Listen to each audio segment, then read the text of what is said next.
আসসালামু আলাইকুম ওরহমতুল্লাহি ওবরকাতুহু। আজকে আমরা আরেকটি গুরুত্বপূর্ণ বিষয় নিয়ে আলোচনা করব। একটি জনপ্রিয় গান নিয়ে কথা বলবো, যেটাকে কোরআন ও সহি হাদিসের আলোকে বিশ্লেষণ করব। কোনো ব্যক্তিগত মতামত নয়, কোনো মাযহাবের মতো নয়, সরাসরি আল্লাহর কিতাব এবং রাসূলুল্লাহ সাল্লাল্লাহু আলাইহি ওয়াসাল্লামের সহি হাদিসের ভিত্তিতে কথা বলবো। প্রথমে সংক্ষেপে বুঝে নেই এই গানটিতে আসলে কি বলা হয়েছে। এই গানটিতে বাংলাদেশকে একটি জীবন্ত সত্তা বা মা হিসেবে কল্পনা করা হয়েছে, ইংরেজিতে যাকে বলে পার্সনিফিকেশন। কবি দাবি করছেন যে সূর্যোদয় ও সূর্যাস্তের মাঝে এই দেশ মিশে আছে এবং দেশের মাটি বা প্রকৃতির নিজস্ব আবেগ আছে, যেমন হাসি এবং খুশি। এটি মূলত সর্বপ্রাণবাদ, যাকে ইংরেজিতে অ্যানিমিজম বলা হয়, এবং দেশের মাটিকে অলৌকিক রূপ দেওয়ার একটি প্রচেষ্টা। এখন আসুন লাইন ধরে ধরে বিশ্লেষণ করি।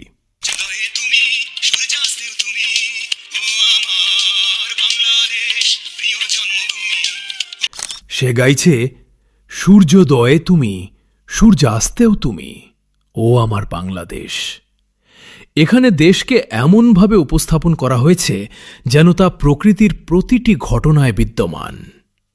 ইসলাম অনুযায়ী সূর্যোদয় ও সূর্যাস্তের নিয়ন্ত্রণ এবং সব জায়গায় জ্ঞানত বিদ্যমান থাকা কেবল মহান আল্লাহর গুণ। মাটিকে বা একটি ভৌগোলিক সীমানাকে এভাবে সবকিছুর মধ্যে কল্পনা করা অতিরঞ্জন, যাকে আরবিতে বলা হয় ঘুলু। এটি একটি সৃষ্টিকে স্রষ্টার মতো সর্বব্যাপী হিসেবে বর্ণনা করা।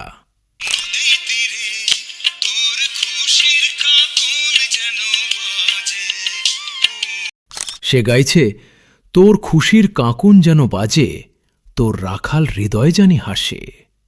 এখানে দাবি করা হচ্ছে যে দেশের মাটির নিজস্ব হৃদয় আছে এবং সে হাসে বা খুশি হয়। ভাই, মাটি একটি জড় পদার্থ, তার কোনো মানবিক আবেগ নেই। মাটিকে জীবন্ত মানুষ বা দেবীর মতো কল্পনা করা ইসলামের তাওহীদের সম্পূর্ণ পরিপন্থী। এটি সর্বপ্রাণবাদ এবং মাটিকে দেবীর মর্যাদা দেওয়ার শামিল।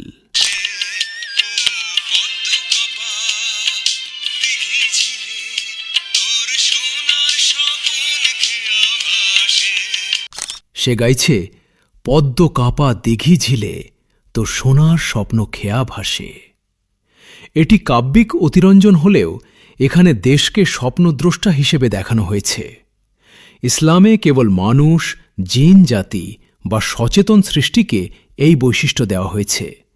জড় পদার্থ স্বপ্ন দেখতে পারে না। এবার আসুন কোরআন থেকে দেখি আল্লাহ এই বিষয়গুলো সম্পর্কে কি বলেছেন। প্রথম প্রমাণ, আল্লাহর একত্ব ও সার্বভৌমত্ব। সূর্যোদয় ও সূর্যাস্ত আল্লাহর নিয়ন্ত্রণে, দেশের নয়। সূরা ফাতির আয়াত 13-এ আল্লাহ তাআলা বলেন, তিনি রাতকে দিনের ভেতরে প্রবেশ করান এবং দিনকে রাতের ভেতরে প্রবেশ করান।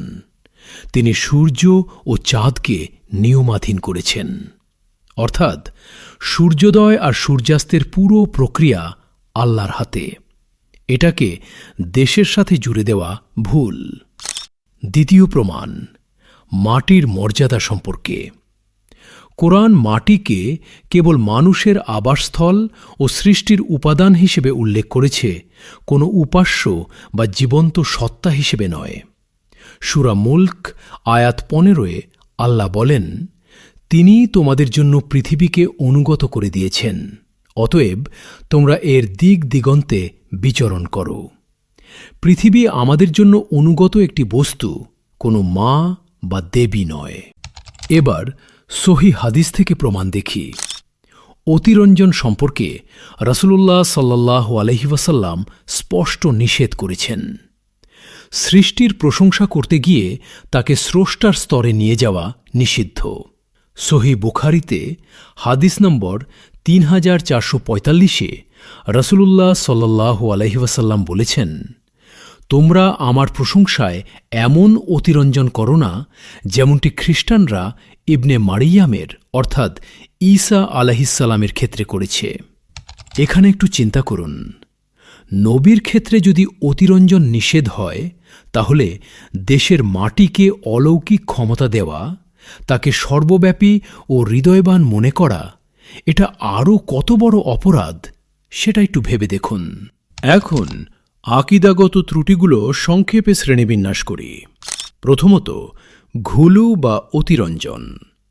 দেশকে মাটির ঊর্ধ্বে নিয়ে জীবন্ত বা সর্বব্যাপী সত্তা হিসেবে কল্পনা করা হয়েছে। দ্বিতীয়ত, অ্যানিমিজম বা সর্বপ্রাণবাদ। জড় বস্তু বা মাটির মধ্যে আত্মা বা মানবিক আবেগ আরোপ করা হয়েছে। তৃতীয়ত, ভিত্তিহীন দাবি।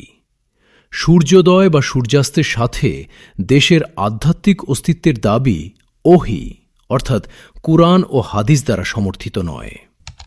এবার অন্যান্য ধর্মের সাথে তুলনা করে দেখি।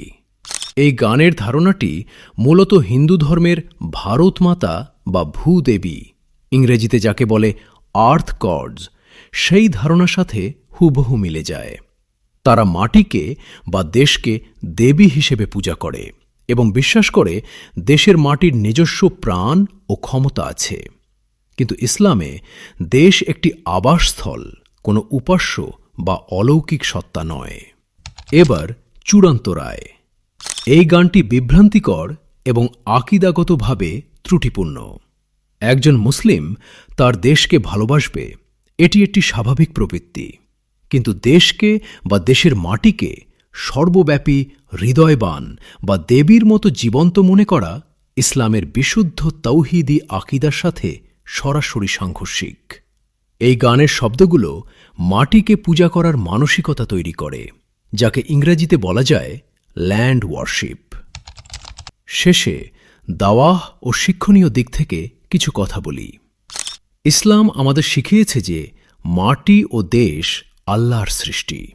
আমরা দেশের সেবা করব এবং একে রক্ষা করব আল্লাহর সন্তুষ্টির জন্য। কিন্তু প্রশংসা কেবল আল্লাহর প্রাপ্য। স্রষ্টাকে বাদ দিয়ে সৃষ্টিকে অর্থাৎ দেশকে নিয়ে এমন গান গাওয়া বা শোনা ঈমানের জন্য ঝুঁকিপূর্ণ, কারণ এটি মানুষের অজান্তেই তার মনে শিরকের বীজ বপন করতে পারে। একটি কথা মনে রাখবেন, এই সিদ্ধান্ত কেবল কোরআন এবং সহিহ হাদিসের উপর ভিত্তি করে দেওয়া হয়েছে। কোনো মানুষের ব্যক্তিগত মতামত বা মাযহাব এখানে ব্যবহার করা হয়নি। আল্লাহ আমাদের সবাইকে শিরক থেকে হেফাজত করুন, বিশুদ্ধ তাওহীদের উপর অটল রাখুন এবং হক বুঝার ও মানার তৌফিক দান করুন। আমিন।